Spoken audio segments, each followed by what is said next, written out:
I want to talk to you guys about why hard skills are not enough to move your career forward. So I'm definitely excited to be talking with you guys again. I know. Say again to me in the chat box. Say good morning again to me. If this is your first time here, my name is Alicia Perkins, and I help leaders increase their impact, income, and their influence. So I'm definitely back. Sorry about that, guys. And I'm excited to talk to you guys today about why hard skills are not enough. I really believe that after this live stream that you guys will look at your career growth a little differently. Also, I do go live I do go live on Tuesdays and Thursdays. Hey, y'all, good morning. Sorry about my little child. Y'all know when it comes to this tech, I be struggling. Okay. So I'm definitely glad you guys can come and hang out with me a bit because I really want to talk about this because I see people spending a lot of time on things that not really going to move the needle. Good. Okay, we got Louisiana in the house. Okay, good.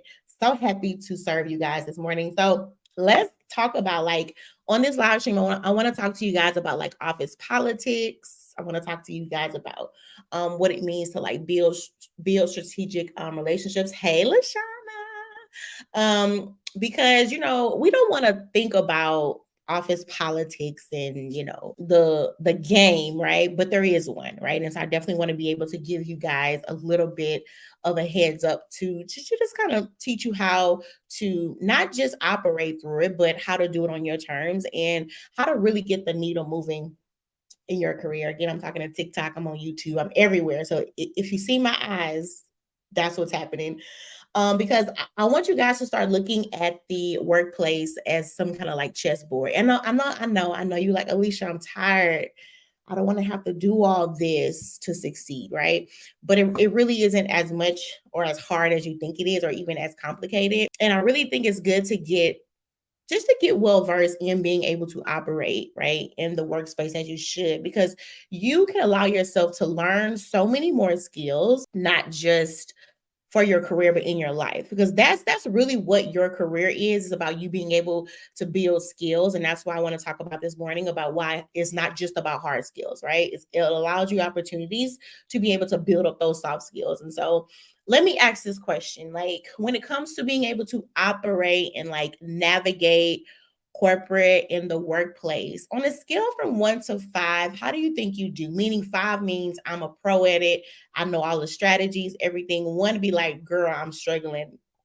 Just corporate is the ghetto. So let me know like which side are you on when you think about having to build your career in these kind of environments, in these kind of workspaces. Like how confident do you think that you are? So if I was going to be like, girl, I'm good, I'm a pro at this, 1 is like ghetto. So let me know, because I want to know who I'm actually speaking to this morning, because I want to help you win. All right. And I want to help you win on your terms. Okay. Okay, good. So I see a 2. Okay, good. I see a 2. Okay, good.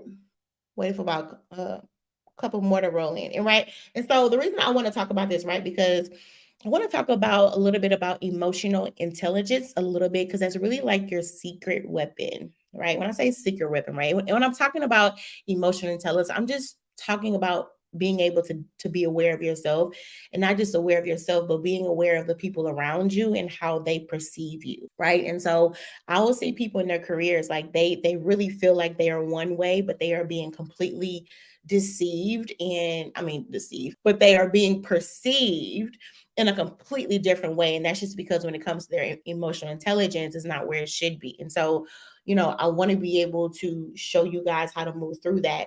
And so the first point I want to make and I want to say is that when it comes to office politics, right, it's not optional. Like you can literally work for the best company ever, and there's going to be some office politics, meaning there's some kind of like culture that is built there. There's some kind of way that they do things, and you may align very well with that way, right? So when I'm talking about office politics, I'm just talking about the way that they do things, right? And so, of course, the ultimate goal is to be able to find a workplace that the way that they operate things and the way that they're structured is as close to the values as you have as possible, right? But, overall, there is still a way that things are done. And so, this is where you meet like being able to make a wise decisions also while being able to develop relationships, right? And so this is why I say when I'm talking about this corporate game, I'm not talking about you having to go brown nose or suck up or spend time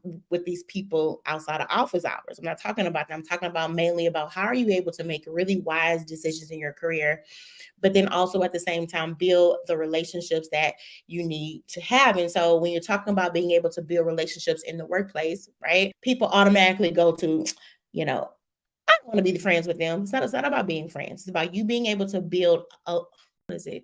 Is that what I want to use? Alliances. That is the word I want to use, right? Being able to build people that can be on your side, right? And so the way this is done, right, is not through you thinking that, that you have to say the right thing, right? No, it's about you having to be perceived in the right way.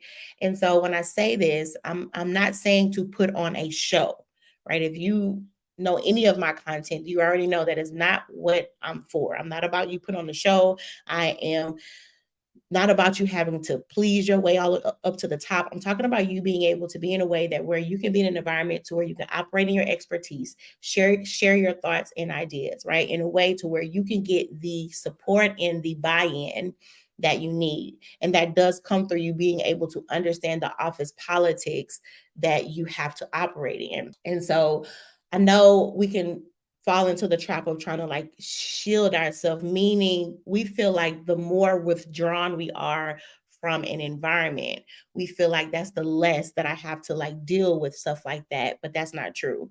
When you find yourself in a workplace to where you may not agree with different things and you withdraw yourself, you still feel the impact of the way that they run that office or that space. You cannot hide from office politics, right? And I really feel like the more you hide from it, the more you will actually succumb it, right? So it's about being able to get in it and being able to understand it and being able one to decide if that environment is in alignment with your goals, right? And then also being able to operate in it on your terms. And so office politics are real because I say this example all the time. Does anybody know or has anybody ever worked with a Bob who ain't got no experience? Bob, John, Sam, right? Work with these people that have no experience, but you see them that they are able to advance. Now, I do want to say this, right? I'm not dumb to the fact that there are workplaces that do have biases. I'm not, come on now, like let's be real. If I did not address that, it wouldn't even be right. There are workplaces that have them in there, right? So this talk is not a one-way talk, right? This talk is not to say that this works for all kinds of environments. It's up to you to be able to identify what kind of environment that you're in. But when it comes to office politics, we have seen it ourselves to where there are people that are not qualified at all. They can't even touch your expertise, but they seem to just keep advancing and advancing. And so what that is sometimes is being able to understand the dynamic of influence. Right now, let me ask you this question. When you think about influence, which means it's a difference between influence and impact. Like one of the things I always say that I help people to increase their influence, impact, and their income. Influence and impact are two separate things, right? The impact is the result of what you do, right? The influence is how you move the people around you, right? How are you able to influence them? How are you able to get them to support the ideas that you have, get them to support the actual, maybe the vision that you have, right? So that is more on the side of influence. And a lot of times you will see people that necessarily don't have the most experience are able to advance, right? Not in all cases, but some, because they have the actual influence, meaning that they have learned how to be able to build the alliances at work that is going to be able to get them the influence that they need. And this is why I say all the time, you don't have to be a manager or the top person to have influence. And so you always want to be able to lean more on the side of influence over authority, right? And this is where when you look at people who are in lead positions, right, or who have to lead a team, they're so focused on trying to have authority over their team, trying to prove to their team that they are the boss, that they are not looking to get influence with their team. And you get influence by being able to connect with the people, by being able to have a respect towards the people. And they have, and not only do you respect them, but they respect you also. And so influence is always going to be more, what's the word? More transformational than authority. So I'm gonna take a quick pause because I don't want to run too fast. If you understand what I'm saying, or if you're getting value from what I'm saying so far. So this live stream, like in church, this is what we say. This live stream is meat right here. Okay, this is meat. When you're in church, you be like, okay, there's some sermons that's milk. This live stream is meat. Okay, so this live stream is going to be for people that's really serious about their career. Okay, you good? Okay, good.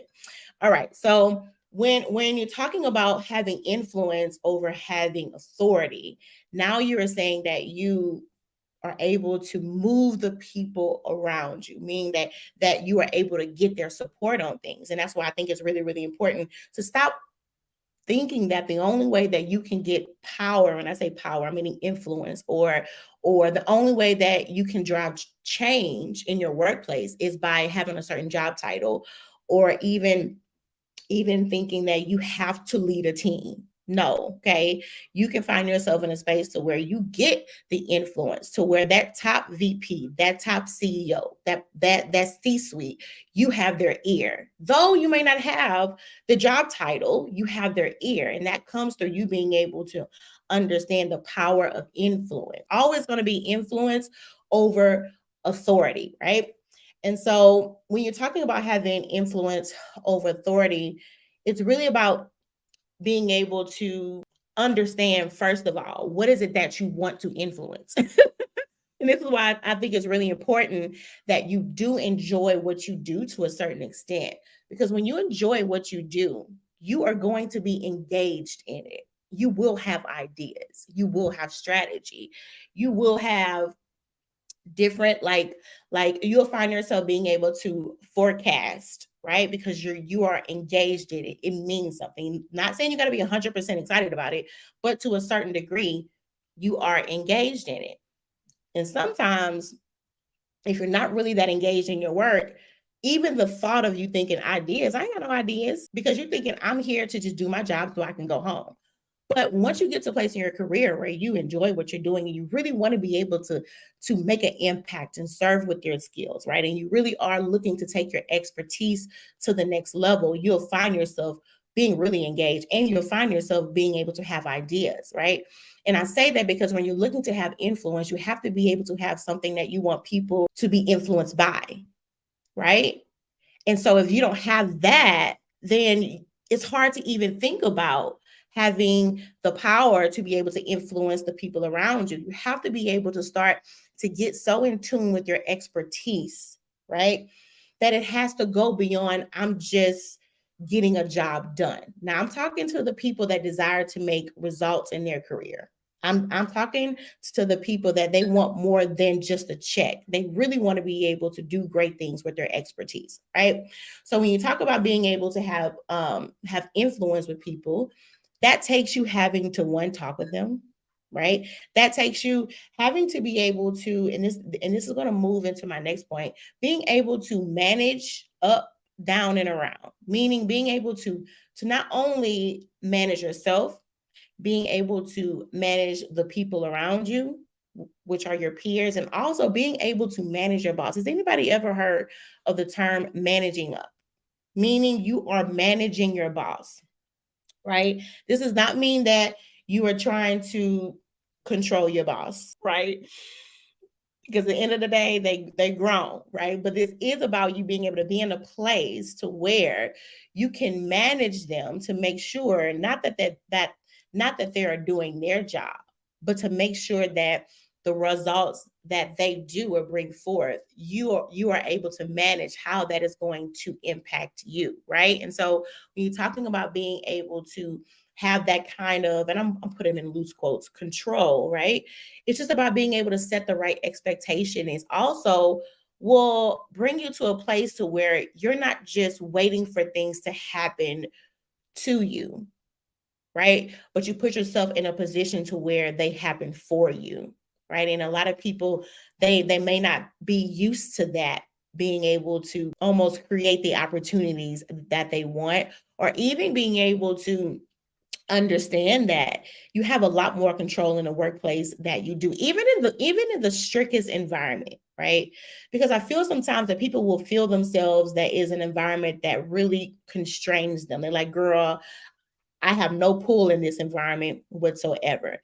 But more times often than not, it's because one, they don't understand the office politics there. Two, they don't really have a desire to drive change. They just desire to complain, which is another live stream. Three, they keep thinking that, if I just say this or say that, then that's going to allow me to see the change that I want to see.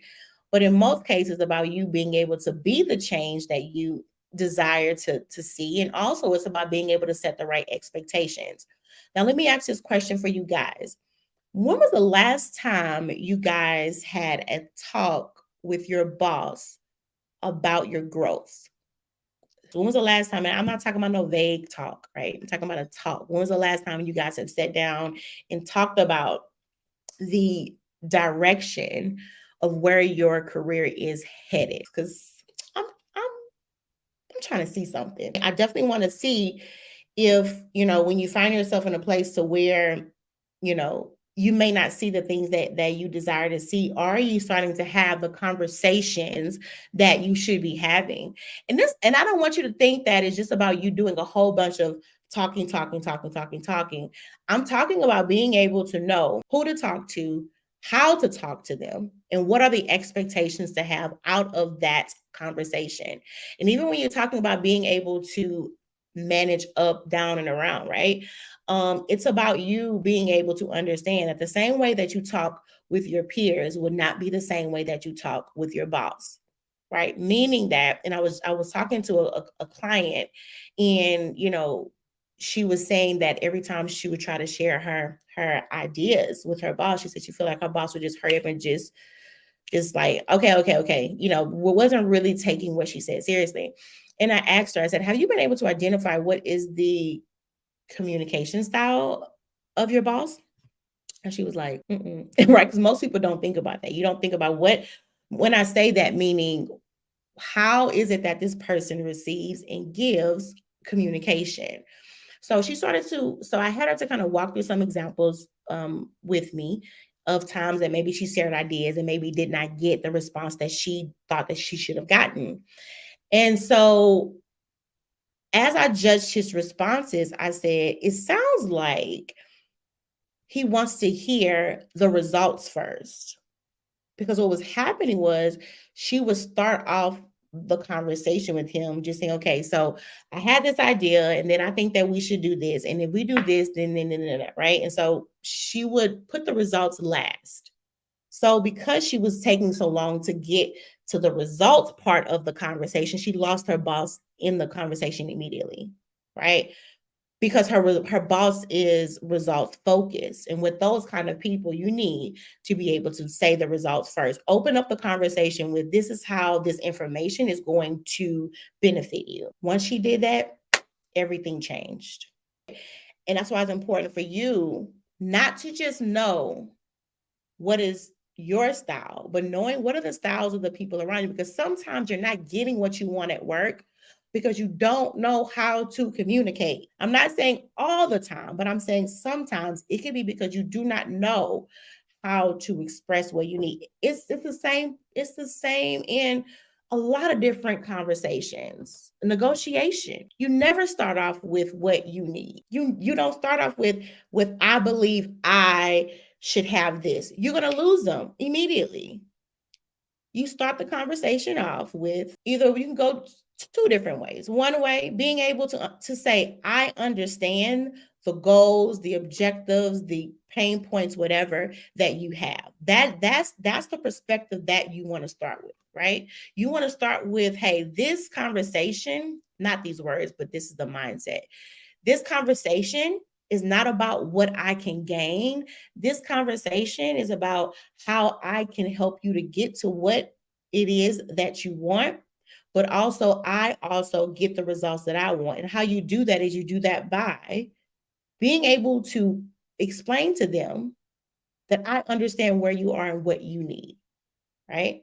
Then the next side of that, what you want to kind of start sharing is, hey, in order for me to bring you towards that result, these are the things that I need. So that means the talk is not just about I want, or you should, you should, you should. Now the conversation is about what do we need to do to make this partnership beneficial for both sides. Now that takes all of the defensiveness off the table.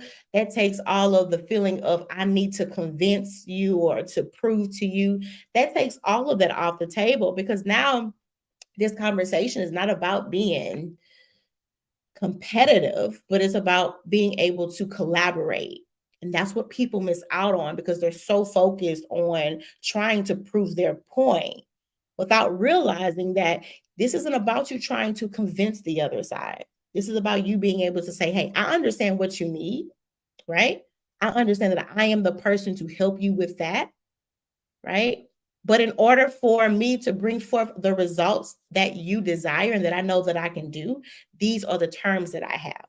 And when you begin to know how to enter conversations like this, for one, it's going to allow you to be able to see that everybody don't have something against you like you think they do. Like every no you get is not because people don't like you, right? Sometimes people just can't see what's in it for them, right? And that is your job to be able to express your value in a way to where you can show them quickly what is in it for them and what you need in order to bring forth those results, right? And so this is the power of being able to communicate. And even and even in my group, I am about to drop some content on this to show people, one, because I have something in there that already shows you what is your learning style, because people don't know how they learn. And that in itself is not good, because a lot of times you feel like you are dumb, or I don't know why I am the only one on my team that struggles with this and everybody else just flies through it. It's because you don't know in which way you learn, right? And so next one I'm going to be sharing with them is communication styles, being able to understand not only how you, right, but also the people around you. What are their communication styles? Because you can literally feel like you don't get along with somebody, or I feel like me and this person on the other, I feel like we're just not on the same page, or I feel like I don't like them, or they don't like me. And that's not the case at all. You guys just have two different communication styles, right? And that's why I told y'all this live stream is meat, okay? This is really getting down to the core essence of being able to show up in your expertise and advance as you should be, right? And so when you think about these styles and how you even interact with the people on your team, you have to be able to understand, like, do I truly understand one, people? Do you understand people? Not saying that you have to have some degree in psychology, but do you understand overall how people operate? And I feel like if people really understood how people operate, you wouldn't take so many things personal. And I myself had to come to this conclusion, right? Alicia, everybody don't have an issue with you. Everything is not about you. I had to learn that. You find yourself in workspaces and you feel like I just can't connect with the people that I work with, right? And sometimes it has nothing to do with you. This person can have their own insecurities. These people can have their own issues at work. It could be other stuff happening, but because you are the person that they see, you may receive the effects of how they're feeling, but you are not the cause of what they feel, right? And we can feel like in order to get things in the favor that we feel like they should, we feel like, well, I'm going to match their vibe. And that's just not the way, one, you do things, because I feel like your integrity should never be influenced by the people around you. And two, that is not how you learn how to be a good leader, is by being so easily influenced by other people's emotion. How you are able to be a good leader is when you can control your emotions, right? And so when you start looking at the stunt that is happening in your career, in most cases, I almost want to say 100%, but I'm not. In most cases, there's nothing to do with your hard skills. It's about those internal skills, those hard skills, right? Somebody said I am the only female on my IT team and I have no connection with them. I tried, right? And I'm glad you said that, right? Because you know, you cannot control what other people do or say. You just can't, right? But it's not about you being able to solve a problem that can allow you to have influence. Also, how you deal with problems that are not solved can also allow you to have influence. Because this is the thing, people may, just because somebody is not saying something about you or with you, or you feel like they're not engaging with you, does not mean that you do not have influence on them. And you get influence not by sitting at the lunch table and chit-chatting and having coffee breaks. You don't get influence like that. You get influence by, one, how people see, how do you make the decisions that you make, right? How do you deal with challenges? How do you respond when things don't go your way, right? People are looking at that, whether or not they say it. And you get the influence with people, like I said, by being able to connect with them. And when I say connect with people, it's not always saying having an actual conversation with people. Being able to connect with people is also being able to control the environment and the atmosphere when you are around people. There are people like there are folks that like I have never met ever, but I feel some kind of connection with them, right? Because either I'm seeing them on my YouTube channel, I'm seeing how they share information, and I'm pretty sure even with you guys.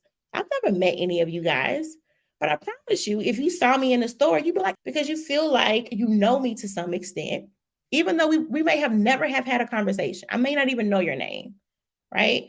But you might be like, hey girl, right? Because I've been able to form some kind of connection with you without even ever having a direct conversation, right? So when I'm talking about being able to connect with people, not necessarily saying that you have to just talk with them all the time, right? But it's also about what is it that they feel when they are around you, right? When you guys are on a team and you have to share ideas, right? Are you one that's always cutting off people? Are you one that just kind of ignores people, or when folks talk, you don't halfway even make eye contact with them, right? These little bitty things, they do mean something, right? And so I think it's about being able to understand that having a connection is not meaning that me and this person are friends. It's just mean that there is a mutual respect there, right? And so, and even you, how you show up in anytime you guys have to meet, anytime you guys have to exchange emails. Like I can do a whole training series on this, right? Like every interaction you have with somebody, you're leaving some kind of impression on them, whether you are trying to or not. Simple things like if you guys are in a team, right? I mean, simple things like say that you're on a team and everybody's sitting there and they're sharing ideas, right? And you notice that there is one person who shared an idea and didn't anybody say nothing. Little things like saying, hey, that was a good idea, John. That meant something to John, right? Because first of all, don't nobody like to get up and share ideas and don't halfway hear no feedback, right? And so those little touches can bring the connection that needs to be there, right? And so, you know, talking about being able to make connection and have influence, you don't have to have direct contact. There are some of you guys I have a little bit of influence with because you have from maybe seeing my live streams. You may believe that me and you share the same beliefs on stuff, right? Even being able to share the same values with the people on your team, that will bring you some kind of connection. And from connection will come influence, right? And so, but I do understand how does it feel to be on a team with all males? And then that's another thing. Understanding people's communication style. Like me and my husband, we just talked about this last night, and I was sharing like an issue that I had with someone, And he made the comment, he was like, well, I feel the exact same way, and I was like, well, I've never heard you say anything about it.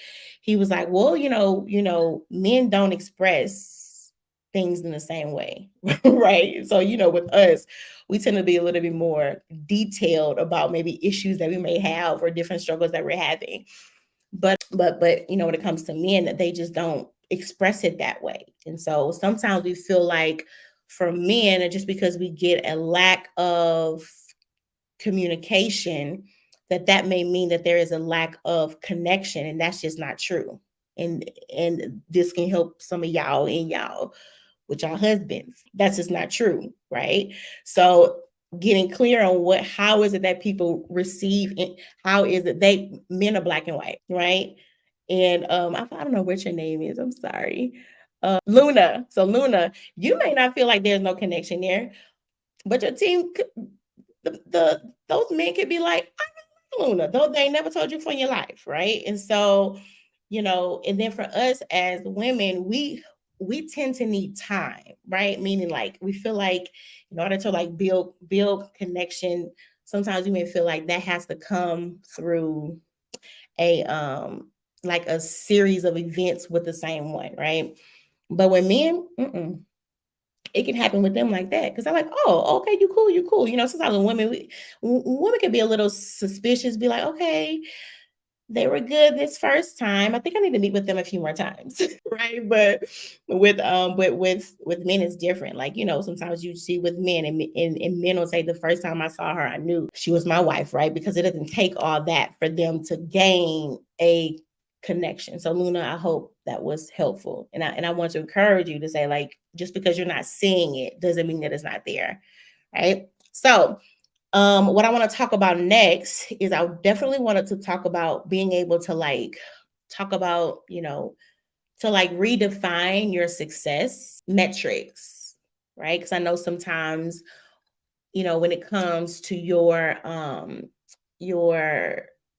growth in your career, right? It can feel like it's stunted, but I think it's important to like redefine what are you defining growth by, right? And know that when you talk about being able to like redefine your growth, depending on the season of life that you're in, it can look different, and it will be different, meaning that those maybe expectations or maybe things that you judge your growth by, it'll change, right? And so I don't want you to think that something that is concrete, it moves all the time. But I want you to feel like, if you do feel like you're stuck or you're not growing in your career, I want you to think about, what are you actually judging that by?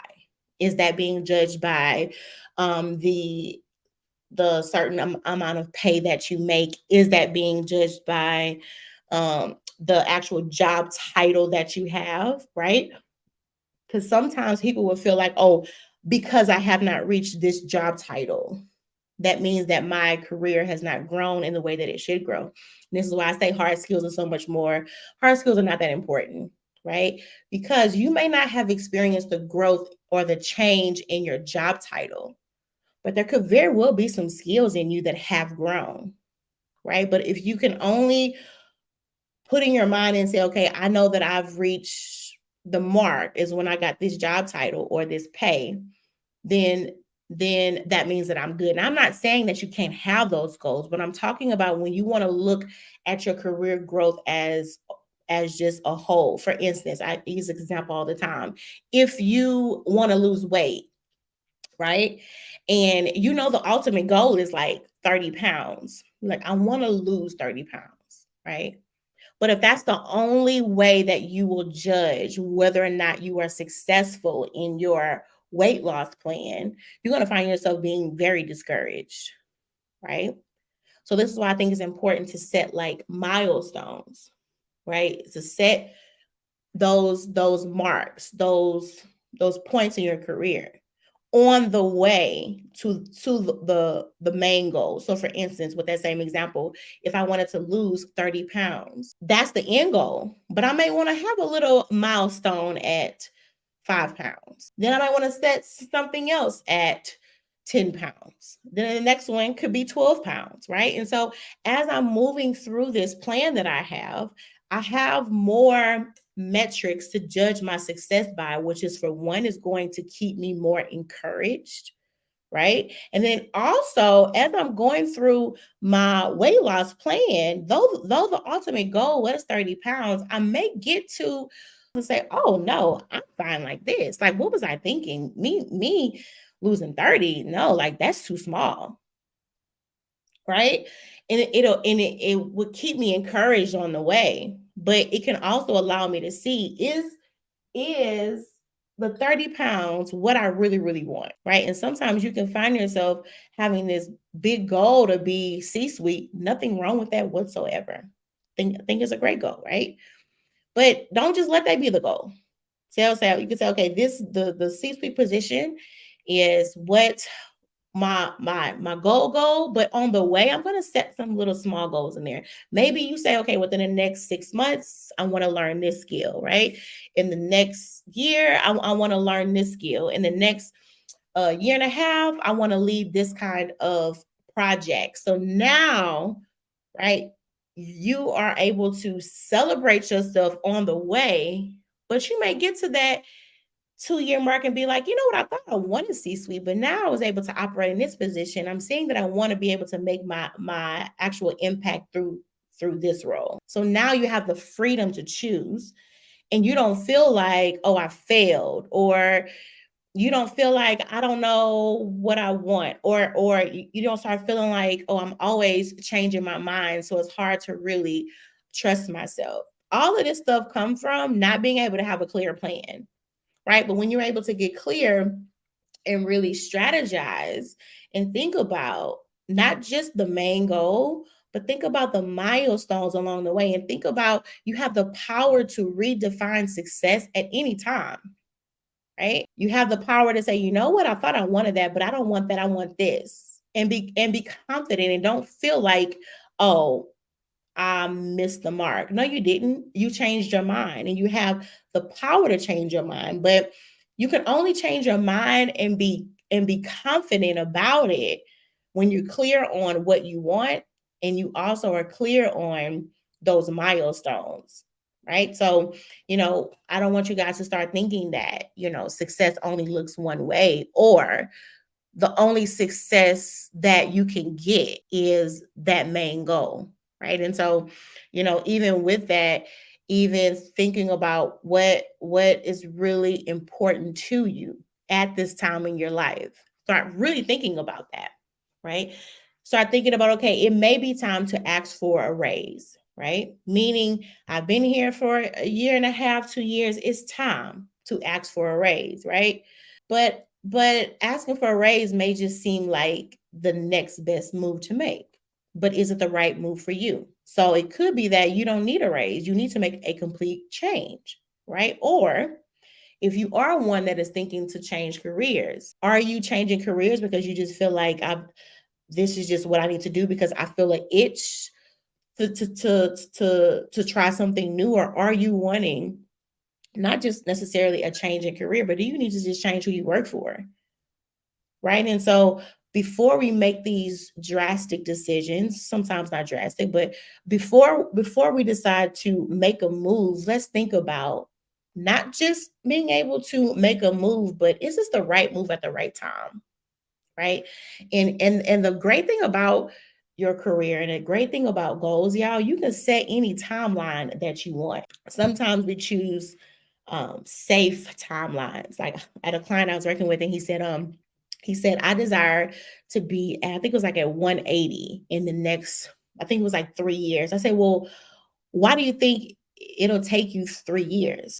He didn't know. He just pulled that number out of the sky and said, oh, 3 years. Right. Okay, but what evidence, what information have you went out and found to believe that it'll take you 3 years? I said, how do you know that you cannot get that in your next move? How do you know that you can't have that within the next year or the next year and a half? Why have you told yourself that it's going to take you 3 years? And he didn't know, right? So again, it's not just about being able to set goals, being able to understand, what have I set this goal on? Like, what is this goal based upon? Is this goal based upon my own self-doubt? Because friend, if you got self-doubt, you'd be like, oh, take me 5, 6, 7, 8 years. And you put this long date on your goal because you halfway scared. You like, I really don't even think, honestly, if I was to be honest with myself, I don't even think I can even get it. But I'm just gonna say 5 or 6 years so I can sound like I have a nice plan. No, friend, we're not doing that. We're not doing that. No, we're not doing that. We will set real goals, okay, with real timelines. And the beautiful thing about a timeline is that they can change. Right? If things because things happen in life, you may have to push it back, but don't push it back because you're scared. Don't keep don't have the date pushed back because you don't because you really don't believe that you can really have it. Might be like, oh yeah, this, and I ask my clients a lot. I'm like, well, how much do you desire to make, and what is that timeline? And they always give me, oh, 3 years, 6 years, seven. What? Where did we get this information from? Where have we gotten these numbers from? We will not be pulling numbers out of the air, especially when it comes to your paycheck. We ain't gonna be guessing over here. Absolutely not. We gonna get clear on the value of your skill set. We will get clear on what is the need in the job market, and we will get clear on how soon do you really want this, and be honest, right? So that same client, I was like, do you want to wait that long? 3 years? He was like, no. I said, well, don't feel like you have to wait that long, right? And so I say that because in your career, you could start feeling like things will happen in like it has to happen in this time frame. No. However, look, so I say all the time. I'm like, how fast do you want your goals to be met? That just shows you how much more aggressive you need to be. I have clients right now that I'm working with, and with this job search thing, number one question I probably get about job search. Well, Alicia, I want to get a job within the next 2 months, 3 months, 6 months, or whatever, right? How long do you think it'll take me to find a job? I can't answer that. Like there's no formula of if you do these applications. I just can't. But that's a question everybody have. How long do you think it'll take me to find a job? I said, based on how quickly you want to get a job, that is going to determine how aggressive you need to be in your job search. That's the answer, right? So if you tell me right now, in this current job space that we're in, if you want to find a job in the next 30 days, let's roll your sleeve up and get to work, right? Because on average, right? And I say average, but this was definitely before the job space vibe that we are in now. Before, the average job search can take anywhere between like 2 to like 5 months, and that's average. Like that's not. And when I say average, meaning this is somebody who's just doing a pretty moderate job search. Like this is not the person that's putting in a whole bunch of work, right? But now, looking at the current market that we're in now, stats are showing that it could take you anywhere between 3 to 9 months to find a job. And this is like you really looking for a job. So if you've been in your job search for about 6 months, you say haven't found a job, you always want to go back and like tweak your strategy and see, right? And this is a thing, and it's a little side note. And it's still in the line of hard skills are not enough, because a lot of people think, oh, I have the experience, so that just means that it's going to be easy to find a job. Not in this job market, right? It's about not just doing things, it's about doing the right things. And people need to take their job search a lot more seriously than what they are. Like in my group, I just share with them like a whole job search Excel spreadsheet, right? To keep your job search organized, right? You need data in your job search. If you are serious about finding a job, you need data. You need to be able to sit down every week and measure, what are you doing, right? And so when people come to me and they say, I've been looking for a few months and I haven't found anything, and I'm like, okay, well, what does your job search look like? How much job search? How is that? Is it activity? It's activity. Yeah. How much are you actually doing that? Right? Meaning that I can't tell you if something works or not if you're not doing it enough. And that's how you're able to really gauge and to really judge what is working. But if you're doing this sporadic job searching, meaning that you kind of spend an hour a week on it, or you job searching every other week, it's going to be hard for you to be able to determine what's working because you're not doing enough of it. So I tell, especially when you're first starting off in your job search, I actually say go all in on it because you need to gain momentum. Like you need to really get in there. But if you keep in and out, in and out, in and out, you won't ever fully commit to your job search. And any job search that you don't fully commit to, it's going to be hard to get excited about and gain results and gain action. So when you start thinking about I want a job search, go all in on it because you need to you need to get data. You need to say, okay, I'm putting in 25 applications a week, right? And I've only gotten back maybe 2 phone calls, right? And if you are doing that for the next couple weeks consistently, and that third week, you can say, okay, if I've done all these applications and I've only gotten this many callbacks, what is it else that I need to add? You may say, okay, wait a minute, I need to start adding in having conversations with people. I may need to expand the actual job titles that I am actually applying for. You need data. You need data, right? And then because it's the thing, you may have a week where you're like, man, I put in a lot of applications and I got like 5 callbacks. How many applications? What were the jobs that you applied for that week? Because that could be meaning that those job titles are very, very hot right now, which means that you need to lean more in on those job titles. So you see how all of this is like, it's work. It is. But you need that information to make good decisions. Because I see too many people that will give up on their job search because they feel like they're not being able to get the results that they want. But it's just because you're not, because for one, you're probably not doing enough of the right thing, meaning you could be doing the right thing. You're not doing it enough though, but the right thing is being done. And then you don't ever tweak the strategy. So if you're not doing the right thing, you just keep doing the wrong thing over and over and over and over and over and over and over again. And you wonder why you're not getting the results that you need. What is the strategy? What are the main skills that you are trying to get in this next role? Meaning, like, what are the main skills are you actually trying to lean on in this next position? Or is it one of them, girl, I'm wide open, girl, so you applying to everything? Well, if you're applying to everything and you don't keep track of the jobs that you apply to, so you get callbacks and you be like, who is this job I applied to? You don't halfway know who you applied to because you didn't apply to so many jobs. You don't even know who you talking to. So you halfway can't halfway. If they call you in for an interview, it's going to be nearly impossible to prepare for it because you don't even know who it's for, right? So it's one of those things. Like I think it's really important. Like, man, take your career seriously. Take it seriously. And I know this is only going to hit what a few people because a few people don't want to take the career. Man, take it seriously. Organize a job search. Get clear on what are the because me, I'm a big believer. I think that you should job search by skills and not necessarily by a job title.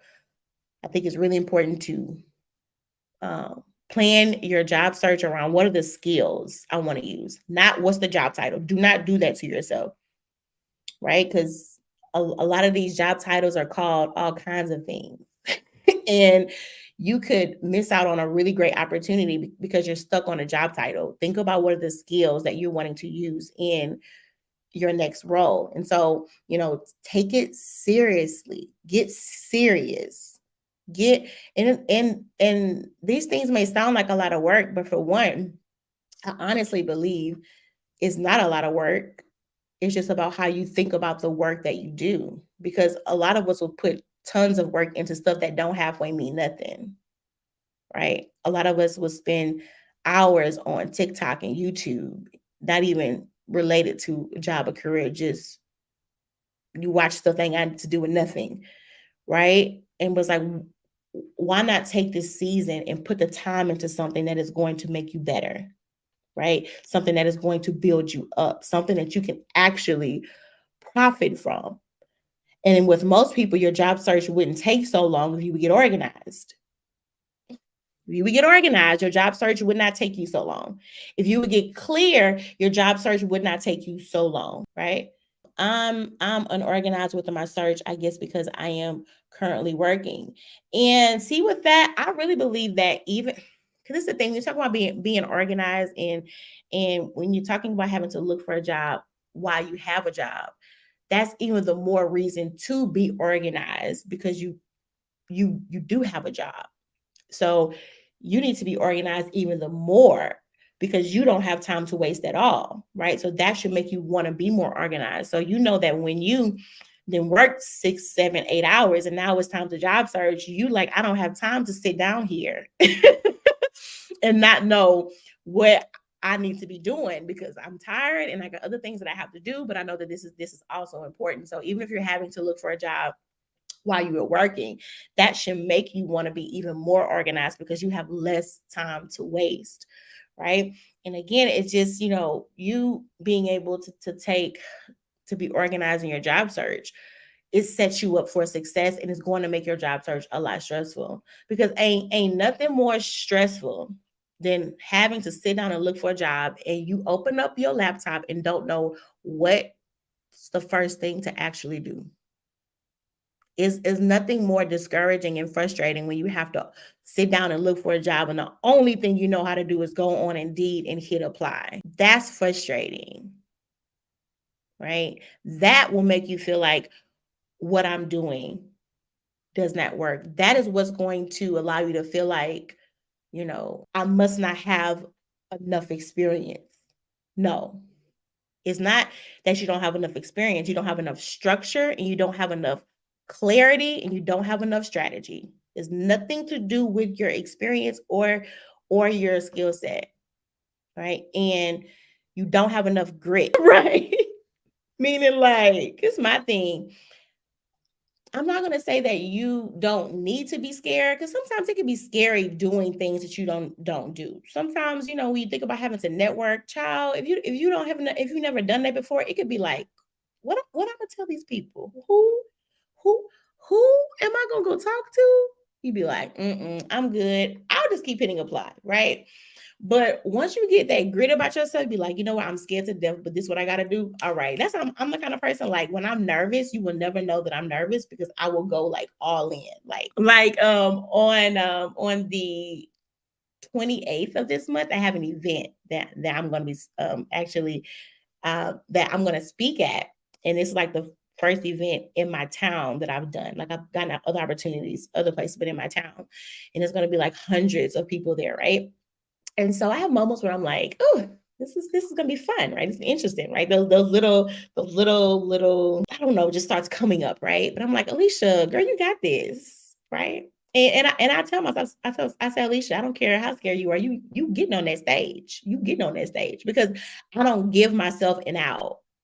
And I'm the kind of person, if I'm nervous, you'll be like, man, she's so bold. And I'll be like shaking in my boots, but you will never know. You will never, never, ever know because I'm more focused on the goal than the fear, right? Not saying the fear ain't there. Some things be scaring me too. I remember when I first started doing lives, I'd be like, I'm focused on the goal more than the fear.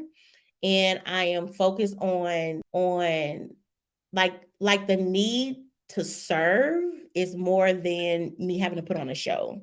Right. Because and Luna, it's not about you no more, girl. You know me, girl. When I talk, I go way.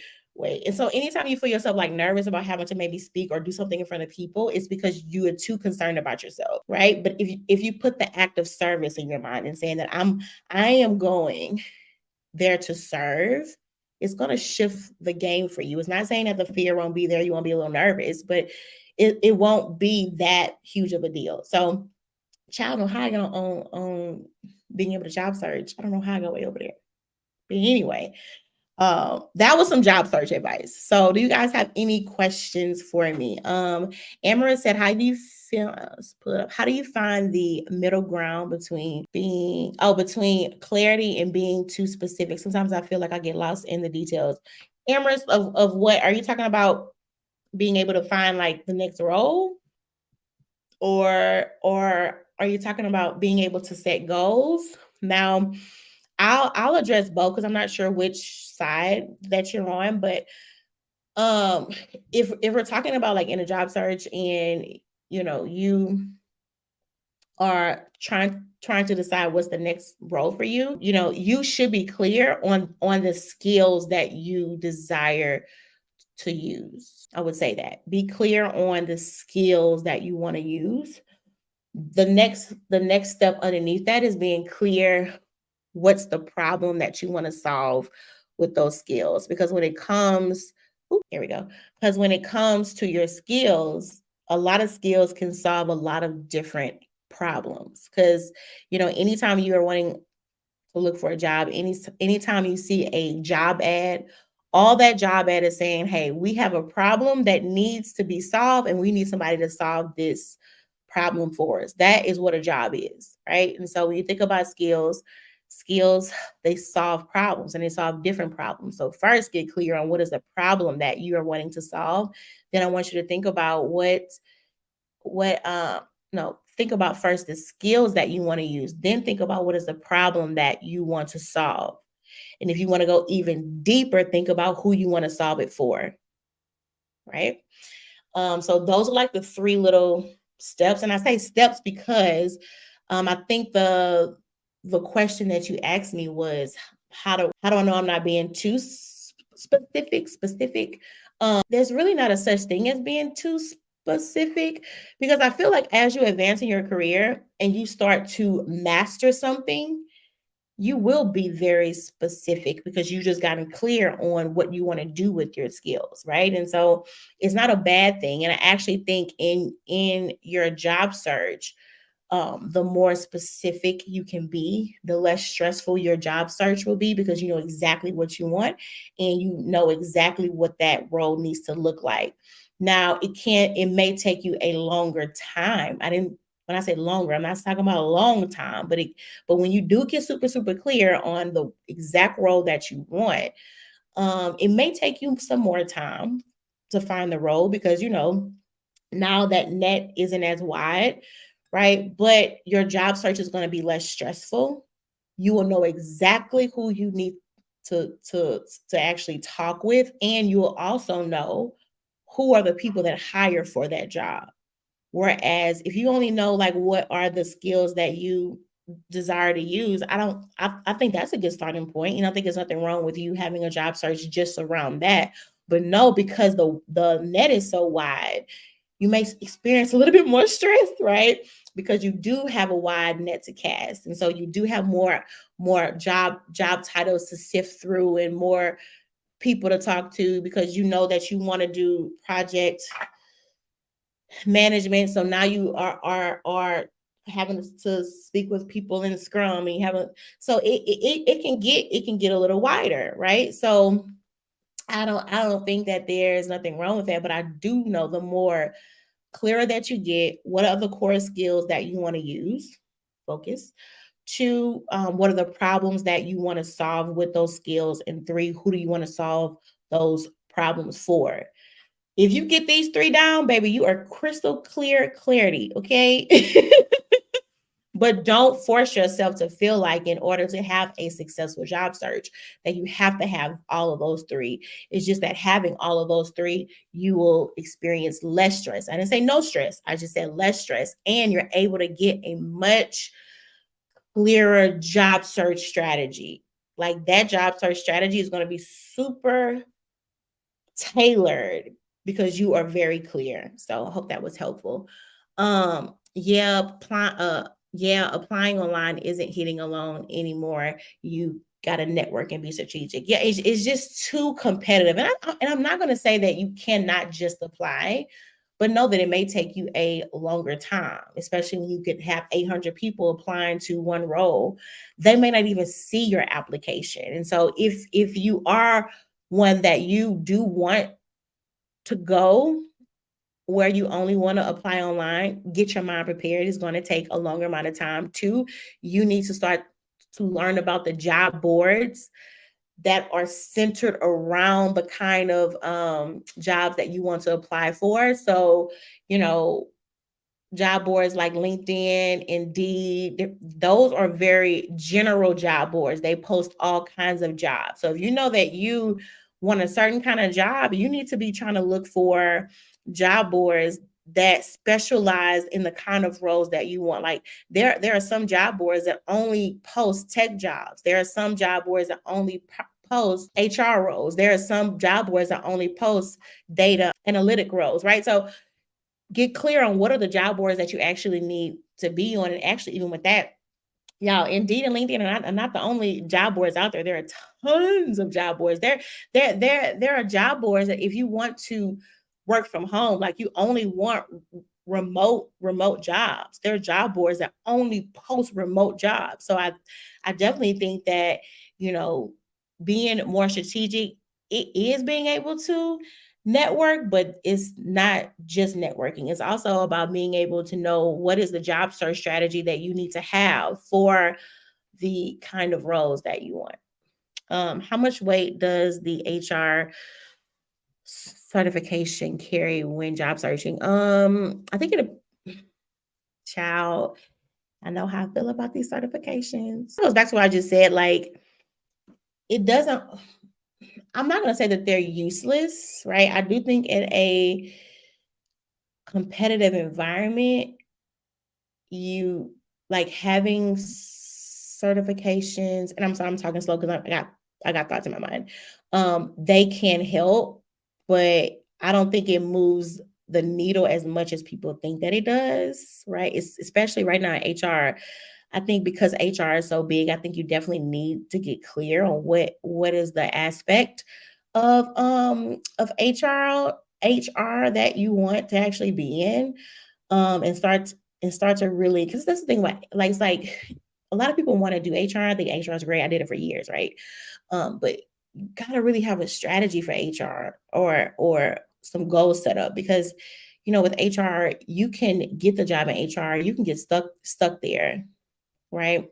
Yeah, so if it is preferred, like I say, in a very competitive job market, there's nothing wrong with it, but it's also one of those things where it moves the needle, but it doesn't move it as much as you think that it does. And so I feel like especially in HR, if you are able to take classes and do things of that sort, I do think it's very good. But I think it's good to just learn HR because it is very vast and it's very in depth, and it's also going to allow you to get clear on what parts of HR do you want to work for. So because HR is easy to get stuck in there. It's easy, easy, easy, easy. Oh, thank you so much. I'm glad that that was helpful. Do you guys have any more questions? Any more questions? Are you guys good? I'm scrolling through, making sure I didn't miss anything. Over here on TikTok, do you guys have any more questions? So you guys do know that I go live Tuesdays and Thursdays. If you need help with your job search, I would advise you to get into the Best You.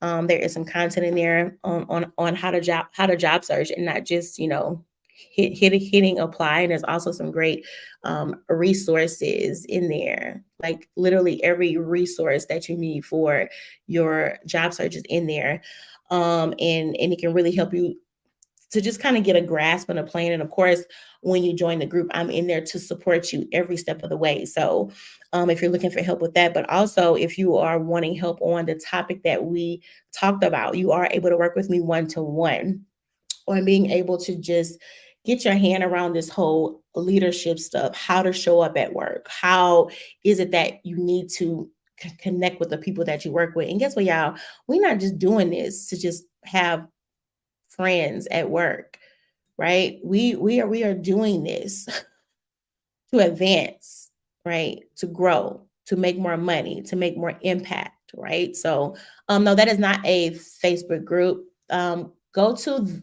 God can talk. Go to thebestyou.me, thebestyou.me, and find out for more information to join. But no, that is not a Facebook group.